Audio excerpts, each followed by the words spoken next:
Bakit importanteng tumatawa? Number one, scientific muna tayo.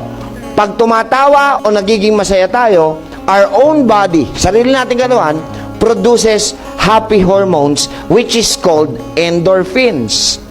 And endorphins, for your information, is a natural pain reliever. So pag masaya ang katawan mo, masaya ka, masaya utak mo, masaya ka, naggagawa ang katawan mo ng endorphins. Unti-unti nawawala yung pain. Kaya pag may masakit sa inyo, huwag kayong manonood ng drama. Naapektuhan kayo mentally and emotionally.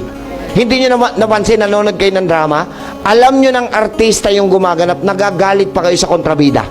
Sinabi naman ng Panginoon, sabihin natin, Proverbs 17:22. Hoy, may sinabi ho kayo, narinig ko ang sabi nyo, laughter is the best. Sabi ng tao yon.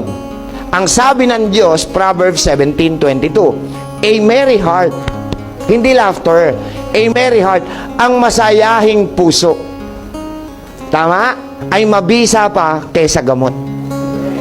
Pero ang malungkuting puso at espiritu ay nakatutuyot hanggang buto. Hindi totoo yung laughter is the best medicine. A merry heart, masayahing puso. Alam niyo kung bakit pinabubulaanan ko yung laughter is the best medicine? Sa mental hospital, araw-araw tumatawa. Wala namang gumali.